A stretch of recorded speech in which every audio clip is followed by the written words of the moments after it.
Hi guys! Today, we will teach you some of our chemical elements. But before we proceed, do you know what is periodic table? Periodic table, a table of the chemical elements arranged in order of atomic number, usually in rows, so that elements with similar atomic structure and hence similar chemical properties appear in vertical columns. Are you ready, kids? Aye, aye, Captain! I can't hear you. Aye, aye, Captain! Oh! Oxygen is non-metal element and is found naturally as a molecule. Each molecule is made of two oxygen atoms that strongly join together. Oxygen has low melting and boiling points, so it's a gas state at room temperature, a colorless, odorless, reactive gas, the chemical element of atomic number 8, and the life-supporting component of the air.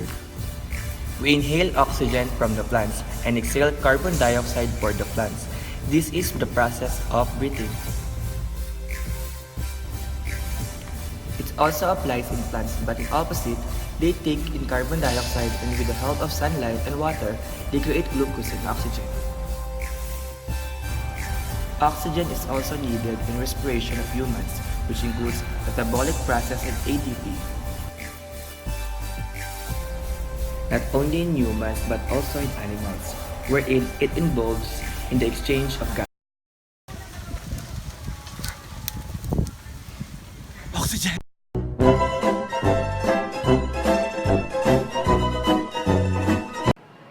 Helium. It is a colorless, odorless, tasteless, non-toxic, inert, monatomic gas, the first in the noble gas group in the periodic table. Its boiling point is the lowest among all the elements. Helium is the second lightest and second most abundant element in the observable universe. Helium gas is used to inflate blimps, scientific balloons, and party balloons. It is used as an inert shield for arc welding, to pressurize the fuel tank of liquid-fueled rockets and its supersonic move. Helium is called a lighter-than-air gas because it is less dense than air. Helium balloon rise because of a force called buoyancy.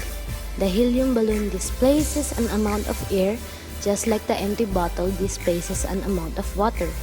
As long as the helium plus the balloon is lighter than the air it displaces, the balloon will float in the air.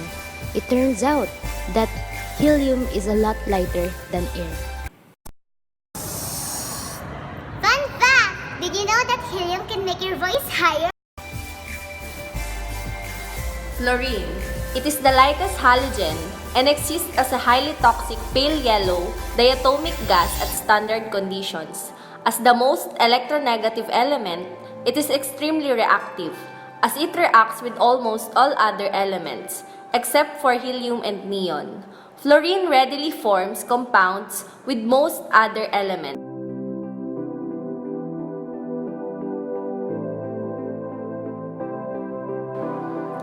Fluorine is effective in preventing caries by suppressing the activity of plaque and strengthening the teeth.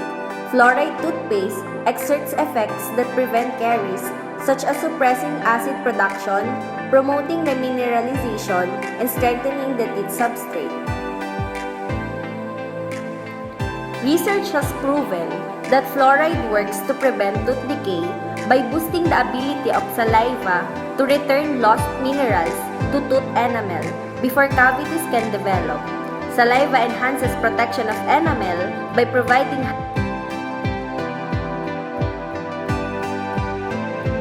Silicon, it is hard and brittle crystalline solid with a blue-gray metallic luster, and it is a tetravalent metalloid and semiconductor.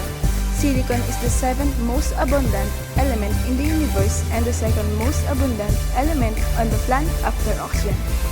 It is usually found linked up with a pair of oxygen molecules as silicon dioxide, otherwise known as silicon. Silicon is the element to thank for the computer you're using to read these words, a crucial component in microelectronics and computer chips. Having semiconductor materials embedded in optical fibers would allow for many electronics included in these cables, which are crucial for sending information over long distances. Semiconductor cables would also allow for the manipulation of light. As said earlier, this laptop is mainly made from silicon like motherboards and microchips. Silicon is used to make silicone that is commonly used for plastic surgeries for enhancements.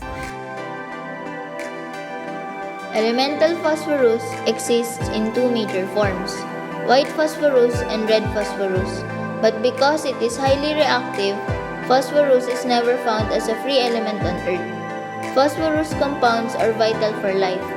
Phosphorus is the sixth most abundant element in living organisms. Phosphorus is essential to all living things. It forms the sugar phosphate backbone of DNA and RNA. It is important for energy transfer in cells as part of ATP and is found in many other biologically important. Phosphorus is commonly used in fertilizers to make plants healthy. Red phosphorus is in the material stock on the side of matchboxes, used to strike safety matches against to Oh no, it's time! Did you have fun while learning? Well, at least now, you know about some of our elements. If you want to know more about chemical elements, stay tuned to our channel. Don't forget to like, share, and subscribe. Thank you!